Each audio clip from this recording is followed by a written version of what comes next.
Continuam as promoções do Prime Day e hoje eu quero trazer para você 10 quadrinhos que são muito bons e baratos.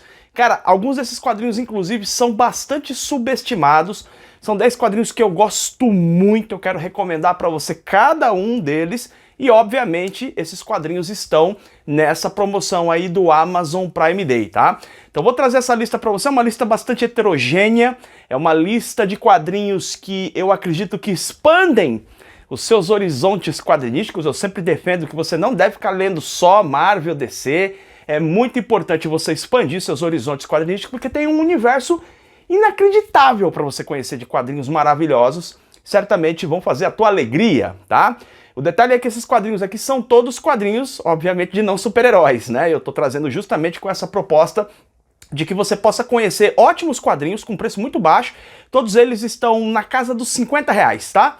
E eu vou trazer essas recomendações para você porque eu realmente acredito que isso vai trazer para você um enriquecimento na tua leitura de quadrinhos. Eu vou começar com esse aqui que para mim, cara, todo ser humano deveria ler. Eu sempre recomendo, sempre digo isso. Esse quadrinho todo ser humano deveria ler. É o quadrinho que talvez tenha tornado este autor mais aclamado, que é o Fabien Tomé com Não Era Você Que Eu Esperava. Quadrinho emocionante, lindo, maravilhoso. Aqui nós vamos ver o relato corajoso, tá? E real do próprio Fabien Tomé. Ele é casado com uma brasileira e ele tem uma experiência aí bastante dramática ao descobrir que a sua filhinha mais nova, né, era portadora de síndrome de Down. Esse quadrinho vai contar justamente esse processo aí em que a esposa tá grávida e tudo mais, e aí ele fica sabendo dessa questão aí da sua filha com síndrome de Down. A gente vai ver esse relato em que vai, muitas vezes, daquele conflito interior, até daquela negação em relação àquela situação, e como ele vai aprendendo mais sobre o que significa a pessoa ter o espectro aí da síndrome de Down, e como isso vai acabar gerando um sentimento muito forte de amor, de esperança, a relação de pai e filha. Esse quadrinho é emocionante, é um quadrinho altamente recomendado, mesmo que não tenha ninguém na sua família com a questão da síndrome de Down. É um quadrinho que nos ensina sobre o amor, sobre como podemos limpar das nossas almas os preconceitos que todos nós temos e que podemos, através da cultura dos quadrinhos, né, nos livrarmos desse tipo de situação e aprendermos como amar o próximo e compreendermos também as dificuldades que um pai pode passar no momento de medo, de preocupação, quando uma situação dessa aparece. Quadrinho altamente recomendado. Esse quadrinho aqui é um dos subestimados, ó. Primavera em Chernobyl, quadrinho lançado pela Geektopia. Esse trabalho aqui é do Emmanuel Lapage. Emmanuel Lapage vem sendo publicado aqui no Brasil. A editora QS Comics publicou um quadrinho também dele, o Armen, que é um quadrinho maravilhoso. E esse cara é um gigante, ele vai contar a história aí de um documentário que está sendo preparado sobre Chernobyl. Eles vão viajar ali para a Ucrânia e tem toda aquela situação da usina de Chernobyl. Você sabe muito bem da catástrofe que aconteceu ali. E a gente vai ver uma descoberta, né, de como essas pessoas vivem nesse local. As pessoas vivem ali, cara, e como é que essas pessoas vivem, como é que elas se sociabilizam e como elas lidam com essa questão dessa catástrofe.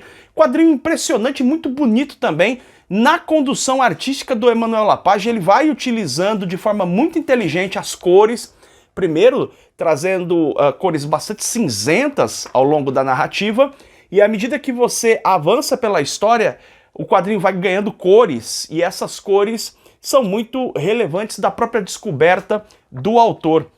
Trabalho maravilhoso, eu reli recentemente esse quadrinho aqui. Cara, recomendo demais, material fantástico e muito subestimado. Vou recomendar um quadrinho aqui para você também, que foi lançado este ano. Este autor está sendo cada vez mais publicado aqui no Brasil, um quadrinho da editora Darkside, um mangá do Shintaro Kago, Pedacinhos. Isso aqui, cara, é um nível gore muito pesado. Olha a capa desse quadrinho, tá? É um material aí que tem essa pegada, então, muito forte, que é característica do autor, que é mostrar coisas bem gore num nível muito diferente do que a gente pode ver em outros trabalhos. Ele tem uma assinatura muito própria, né, desse tipo de arte. Eu acho que ele vem muito na esteira de tantas publicações que vieram do Junji Ito aí, de terror, a galera vai gostando cada vez mais desse tipo de mangás, e agora as editoras estão prestando muita atenção no trabalho do Shintaro Kago, que tem uma abordagem muito diferente da do Junji Ito, mas que é profundamente angustiante, maltrata o leitor, ótimo quadrinho para quem tá querendo aí sofrer um pouquinho com bizarrices e fatiações. Olha só, esse quadrinho aqui, cara, tá com ótimo preço, é um quadrinho sensacional. Dá pra dizer que esse quadrinho aí é um ícone da cultura pop já, por conta das adaptações de filmes que foram feitas lá no começo dos anos 90, e agora vai ter uma nova adaptação desse trabalho, né? Já tá pra sair aí o novo filme do Corvo. James O'Barr faz esse trabalho aqui, que é um trabalho que tem preto e branco, e ele tem toda essa situação aí do rapaz que é assassinado juntamente com a sua namorada, e aí ele volta como essa entidade para caçar os seus assassinos. É um quadrinho com uma pegada bastante dramática, ele tem essa mistura de romance, de amor e de gótico, ele é bem gótico esse quadrinho. É, sem dúvida, um dos ícones aí da cultura pop. E o James O'Barr fez esse trabalho em resposta a uma situação que ele próprio vivenciou. Quando você lê esse quadrinho, você vai ver aqui nos textos complementares a respeito dessa história. É um quadrinho, cara, você tem que ter na sua coleção se você gosta dessa pegada mais gótica. Esse quadrinho aqui, eu gosto muito dele, eu ainda não comprei a edição nova, eu tenho a edição lá de 2007 de Histórias Gerais. Esse aqui foi o primeiro trabalho que eu li do Flávio Kolen, o Wellington Sberk e o Flávio Kolen trazendo uma história de cangaço. Cara, aqui é uma ótima história de cangaço, com esse traço duro, rústico do Kolen, que tem tudo a ver com a narrativa. É um quadrinho que fala muito sobre essa cultura do cangaço, misturando aí elementos da violência, da brutalidade, das perseguições, mas também faz parte desse universo, né, essas pitadas de misticismo, essa coisa de simpatia, corpo fechado e tal. Quadrinho sensacional, cara, que combina, inclusive, essa utilização desse papel aqui. Eu confesso pra você que eu não vi ainda a edição nova, tá? É a mesma história, eu só não vi essa edição que saiu mais recentemente pela mesma editora Cord. Mas é um material fantástico, cara. Isso aqui é um material absolutamente fantástico do Flávio Kolen, que tem muito dessa brasilidade aí do período do cangaço. Cara, é um quadrinho muito bom aí pra até uma questão histórica / folclórica do povo brasileiro. Muito bom esse trabalho. Talvez é o meu favorito do Flávio Kolen, hein? Talvez seja o meu quadrinho favorito dele. Olha só, esse aqui é outro quadrinho subestimado, cara. Eu coloquei ele aqui, eu peguei uma lista de 10, mas eu considerei os dois aqui como um só, que é um quadrinho lançado pela editora Darkside, que é o Lady Killer. Cara, esses dois quadrinhos aqui fazem parte de uma sequência, deixa o gancho, inclusive, no segundo para ter uma continuação, mas se você pegar o segundo, ler o primeiro, tanto faz, você vai conseguir compreender bem a história.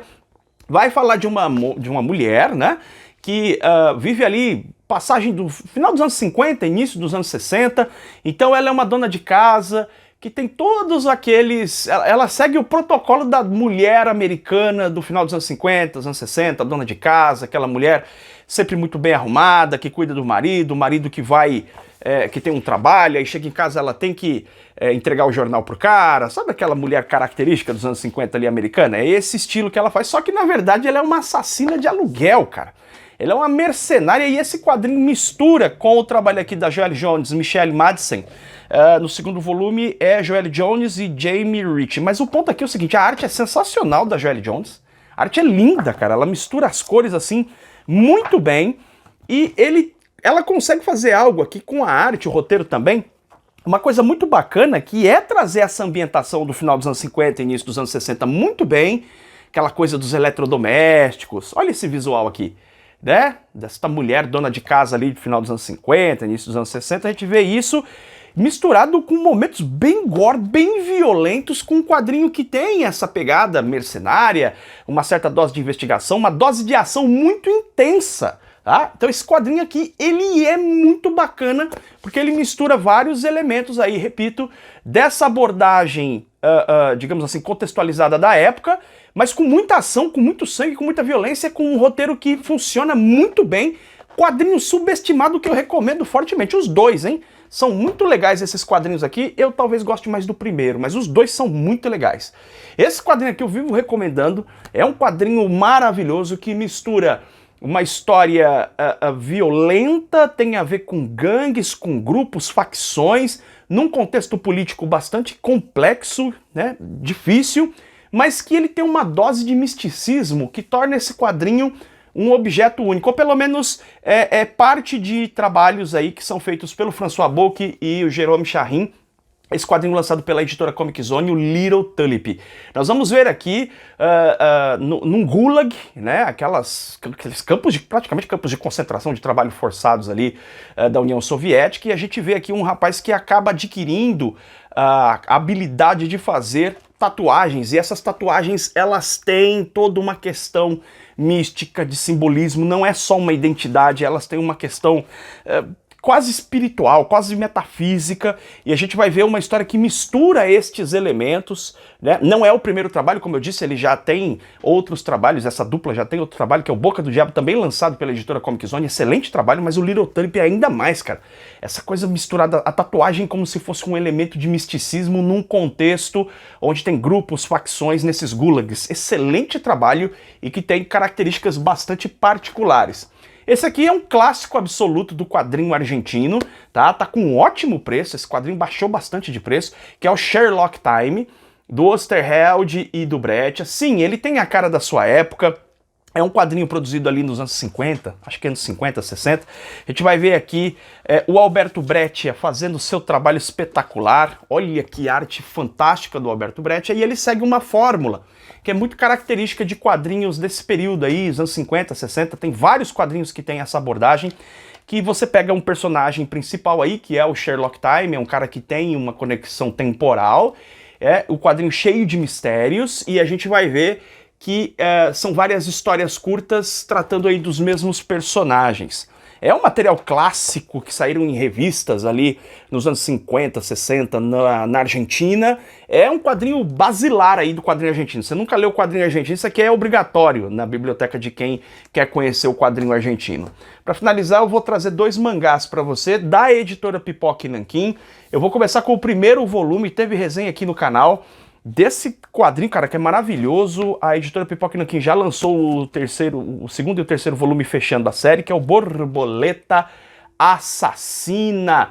Esse trabalho aqui da Yuka Nagati tem um traço lindo e é um quadrinho que vai trazer ali o período em que as guerras feudais ali estão terminadas praticamente, e a gente vê muitos samurais e shinobis, os ninjas, que antes atuavam como executores, né, iam lá, eram contratados como mercenários para matar os inimigos, enfim. Aqui a gente vê esses caras agora sem ter o que fazer, porque as guerras acabaram.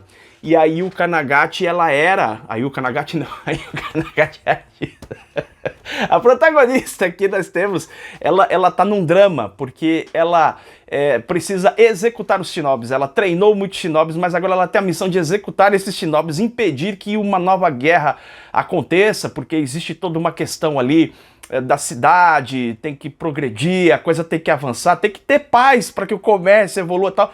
Mas tem os caras que estão querendo arrumar a criaca de qualquer jeito e ela tem que executar esses caras. Só que nisso ela própria vai se vendo em vários momentos perdida nos seus próprios sentimentos, na dúvida que ela tem se ela própria não está fazendo guerra. É um quadrinho dramático muito bonito, cheio de momentos assim reflexivos, uma arte belíssima. É um quadrinho de drama, tá? Um mangá de drama muito bonito.